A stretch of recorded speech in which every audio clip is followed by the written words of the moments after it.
Hi, this is Gabe Valporto, CEO of Udacity. And today we have Ravi Kumar, president of Infosys, joining us. And he joins us in really unprecedented times. According to a recent survey, 65% of employees say that they are looking for a new job. 88% of executives say they are seeing higher attrition than normal.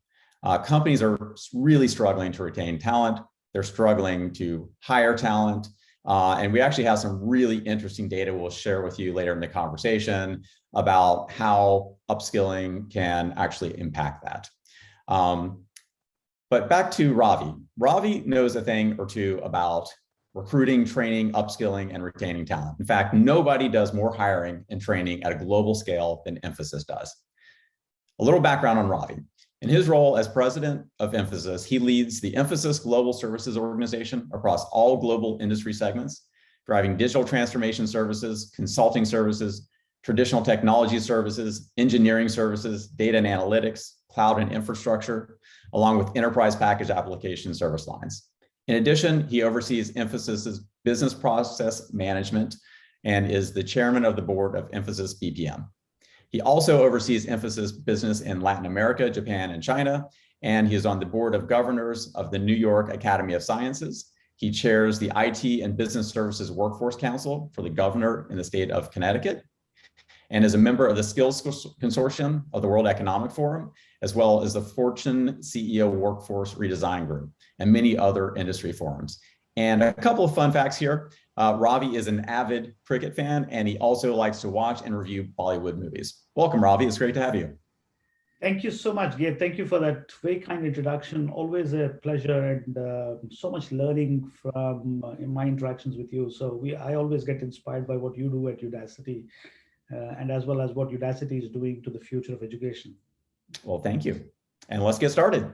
I think I'd like to start talking about how you think about recruiting and hiring talent. And historically, companies would hire people with X degree and Y years of work experience, really a check the box type HR approach to hiring. As I understand it, you and Infosys have really approached hiring in a completely different perspective, perspective that values a learning mindset.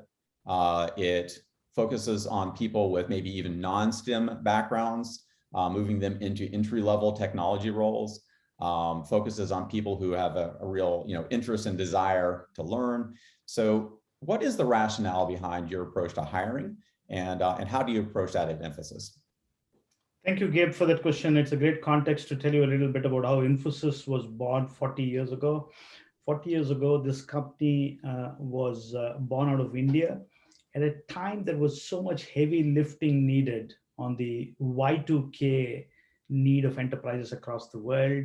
So we kind of introduced to the world what we call the global delivery model of virtualizing work way before anybody did that. And we took pieces of the work and kind of moved it to different parts of the world, with India being a big pivot.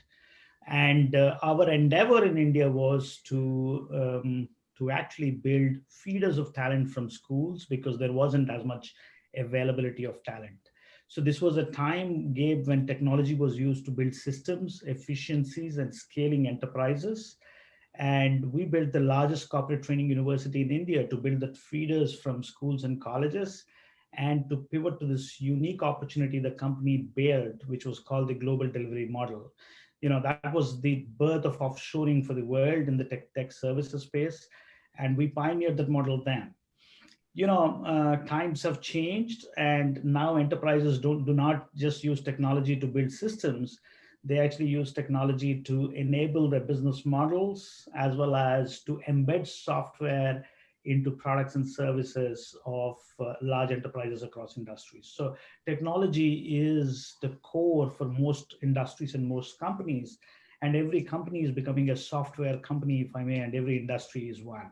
So in this endeavor, we kind of repivoted our model, Gabe. We have transitioned from this huge hub and spoke to distributed agile talent pools, as I call it. And we are now building these talent pools in the geographies where our principal clients are. And the United States is one of them. It's actually the biggest market for us. So it's so ironic. We went all the way to hub and spoke, and then we kind of switched back to distributed talent pools. So the roots of this company is being built on lifelong learning, built on immersive apprenticeship templates, building feeders from schools and colleges. So we are repurposing this engine for the last 4 or 5 years to build it in these markets. So just to give you a sense, in the United States, we are the largest recruiter from schools. We hire like 5 to 6 thousand a year. And whatever we did for 40 years in India, in the last 5 years, we are repivoting back into our principal markets. So we're building the largest corporate training university in the United States, building partnerships with universities and new age edutech companies like Udacity, and building these pathways for next generation talent. So that's how we kind of evolved over the years. It's very interesting that we went all the way to hub and spoke, and then we transitioned back to agile distributed talent. And in the times we are all living in, you kind of just alluded to non-STEM talent. As AI software takes over solving problems for enterprises, the endeavor of humans is going to be about finding problems.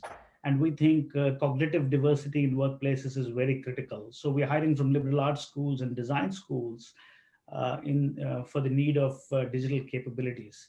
Now, progressively, every functional job in every enterprise in every industry is becoming very digital. So we're also creating backbone digital jobs. So we actually go to community colleges, and we are one of the first ones to pioneer pathways to hire without a degree, not even a community college degree. In fact, we found a hidden jewel of talent. We've already done 500 of them now. 2/3 of the workforce in the United States doesn't have a degree. 30 million workers actually, there's a survey which was done, who do not have a degree but have the potential to do high skilled jobs. So it's our endeavor, companies like Udacity and Infosys, to come together to build those templates for these digital backbone jobs, which are needed in every functional area of an enterprise. So we're very, very excited about these new alternate ways of hiring. 5.5 million students go to community colleges in the United States, almost 30% of the student population. How do we build apprenticeship models, immersive learn, earn, and work templates, which will be the key for the future? Because these are people who actually go to community colleges, but they also work part-time. So how do we actually create a learn, earn, work model? So I've discussed these templates with you many times, and always inspired by how Udacity started, almost countering the traditional educational ecosystems which were built for a different era. So that's who we are, and that's the rationale behind our hiring strategy for Infosys. And I think that just really resonates with me personally, the ability to move from kind of one skill set and set of training to, maybe a completely different role. And, my personal story, I don't know if you recall, but I'm a nuclear engineer by training. And I've also been a strategy consultant, a chief marketing officer, a president, and a CFO of a public company. And when I made each of those transitions, I knew virtually nothing about each of those jobs, believe it or not. But I really thought about it as a learning objective and about kind of as an engineering problem. And I thought of each job as like, how do I break this down to its elements and solve it?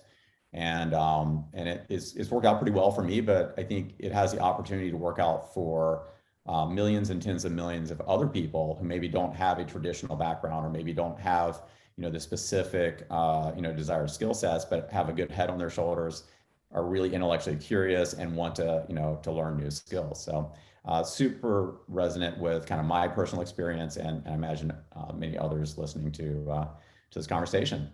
With that, let's talk a little bit about really moving from how do you hire and onboard to how do you take your existing talent and upskill them at scale.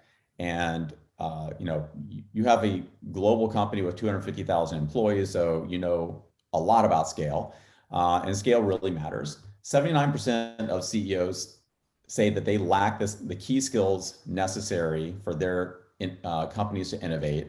And in fact, they rank lack of talent as the number one threat to their businesses, right? So it's a big problem. It's not just one or two companies. It's a very broad problem. But good luck if you try to hire a data scientist or a cybersecurity analyst today. And universities are graduating a few thousand of these skill sets a year, and the demand is already in the hundreds of thousands, in some cases millions. So really the question is, like, how do you take that talent that you have in-house and how do you mold it and shape it into the talent that you need in these new emerging areas? Because that talent just doesn't exist from the outside, right? You're going to have to create it. You really have almost no choice. Like, how do you think about doing that at Infosys at scale? Thank you, Gabe, for that question. In fact, as you were just telling me about your background, I just realized we have two elements common. I'm a nuclear science. My first job was a nuclear scientist, and I worked for PricewaterhouseCoopers in management consulting, management and strategy consulting. So I can kind of completely relate to what you said. You in the initial introduction, you mentioned about how the life of skills is shrinking, and how jobs of the past are going to be taken away and jobs of the future are going to be created, and they're going to be created much more. So if we really pivot reskilling as the bridge, we could create many more jobs of the future. In fact, in the United States, the August jobs report actually says that there are 10 million open positions and there are only 8 million people available. And the gap is the highest since 2000, since the year 2000. So deploying upskilling at scale is the key to stay relevant in the future. In fact, a large part of our growth is actually coming from not just hiring from outside, but actually reskilling what we have from inside. My belief is we need it. Our clients need it as well. In fact, in the last 40 years since our existence, where we have led human capital for transformational journeys, Gabe, we have now got to a point where we have to lend the learning value chain to our clients so that they could reskill their own human capital. That seems to be a much bigger virtue of a partner than just lending a human capital. So companies like Udacity and Infosys can come together, create a template which can reskill human capital of our clients, our large enterprises, more than just lending our expertise. We want to reskill them using our capabilities. So this training infrastructure we are building is not just to skill ourselves, but also to skill the employees of our client organizations. If technology is core, why would they outsource it? They would rather insource it. And when they insource it, we want to be a partner in helping them to insource. It is counterintuitive, I say this, being a company which does a lot of bit of outsourcing, but it is equally staying relevant for what the future is. I would say the approach to do reskilling is, three or four things I kind of resonate with. One, I think if you want to do radical reskilling templates, enterprises have to come together with new tech companies like yours, edutech companies like yours, and policymakers, so that we could actually bring reskilling to scale in enterprises. Digital platforms are very critical. We built a digital platform for outreach across the company. But the key is creating stackable modular credentials. In fact, I have to say Udacity probably pioneered the whole stackable credentials model of nano degrees. We have to create this modular stackable degrees so that as employees work, they also start to stack those credentials and we create those bridges for them to move to the jobs of the future. The ability to create this learn, earn, and work model, which essentially means you work and you learn alongside.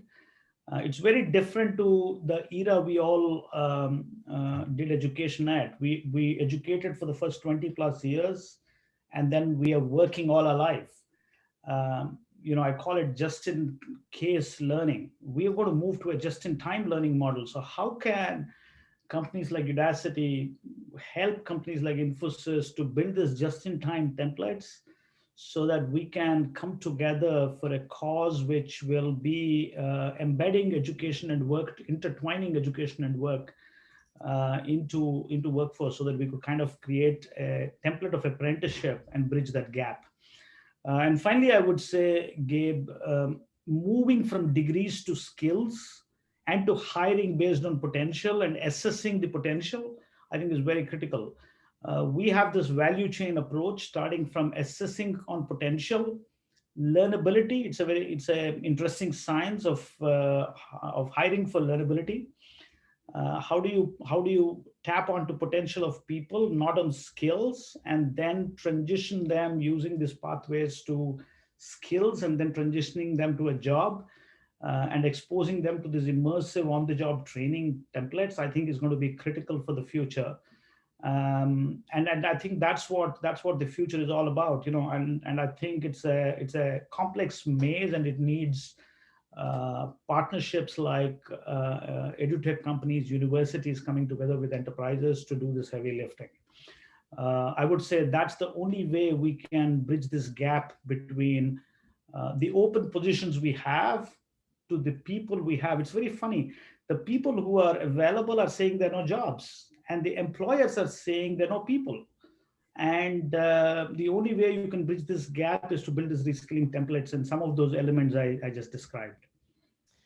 I think you hit on a lot of really important points there. I just wanted to touch on one, the kind of the learn, earn, and work. Traditionally, what would happen is someone would take 4 years out of their life and go to university, or maybe take 2 years out of their life and go back and get a master's degree. Or in this period, they're not working, they're incurring debt. It's a pretty big ask. Almost 100% of our learners, our students, are all working as they're learning, right?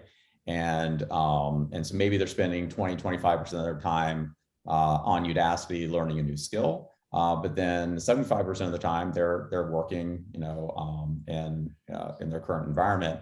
One of the really interesting things we hear from our learners all the time is they don't wait to the completion of a nano degree to deploy their skills. Often, they'll learn something during the day in one of our lessons and immediately go apply that skill in their day job to make something a little bit easier, a little faster, to create a new widget or product or something like that.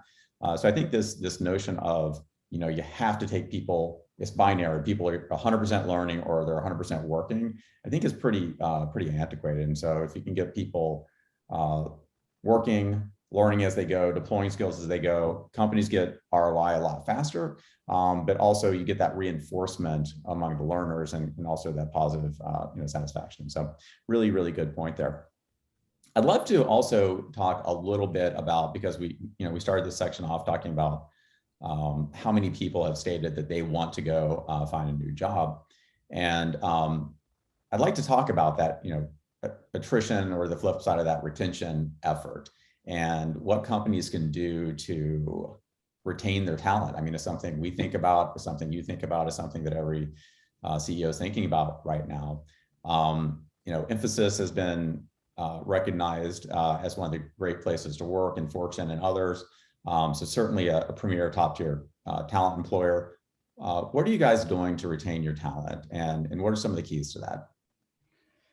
Thank you, Gabe. Indeed, we were recognized by Great Places to Work and the Fortune magazine as one of the 2021 big companies to work. And our flagship internship program is the #1 for 3 years consecutively by the 2021 World Internship Ranking. So we've been very excited about reskilling as a stickiness factor for employees. You spoke about attrition. It's actually indeed a great attrition era because of the huge number of jobs available versus the number of people available. In fact, Microsoft ran a survey, and it actually said 47% of the people are evaluating whether they want to continue with the current employer or they want to revisit the employer value proposition and see what they want to do in the future. I actually see this as a tale of two cities. There is great attrition on one side, but equally there is great opportunity because so many people are up for grabs in many ways. So you could see both sides. Some are going to benefit significantly, and some are going to lose significantly. And understandably, as a knee-jerk reaction, people are throwing money at this problem by saying, "Okay, let's pay higher compensation." But that's not arresting attrition for many employers. You have to create more empathy, more purpose, more stickiness to your workplace. And that one of those pillars is upskilling and reskilling. In fact, there is no other peer company in our industry which has called out reskilling as one of the four pillars in our strategy. In our business strategy, we have called out reskilling as one of our pillars, of our future. So we are investing into the digital platform, syndicating content from various partners, building pathways. In fact, we're designing some with you, upskilling for jobs of the future, creating mobility in jobs. Creating mobility, upward mobility in jobs is very, very important. Otherwise people are stuck in their own jobs. How do you create upward mobility? By infusing learning and then creating assessments and then fitting them into future jobs, and creating a trajectory for the careers inside the company rather than building careers outside the company. These are people who know the context of the business, they know the culture of Infosys. So how do you actually build that bridge of reskilling? So we've used that as a pivotal point of our strategy to create opportunity for more people to join us. We are one of the fastest growing companies in our space because we are not only able to retain, but we are able to attract more talent up there.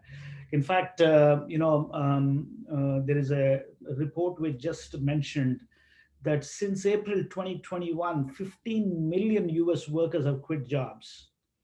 And more, there is more to come in the next 6 months to a year.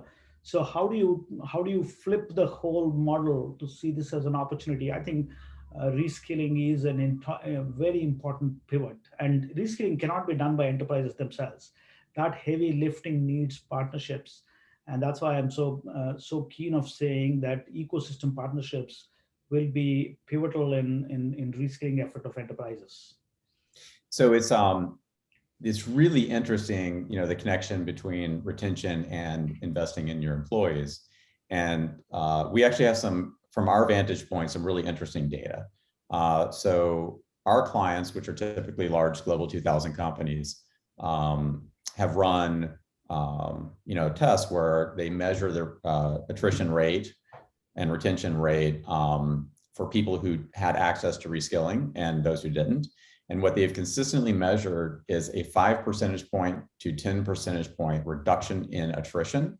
That's not percent, that's percentage points. So if you're at 20, now you're at 15 or 10, when they invest materially in upskilling. And the way I think about this is, if you don't invest in your employees' skill base and their opportunities to advance their career, somebody else is going to, right? And they know that.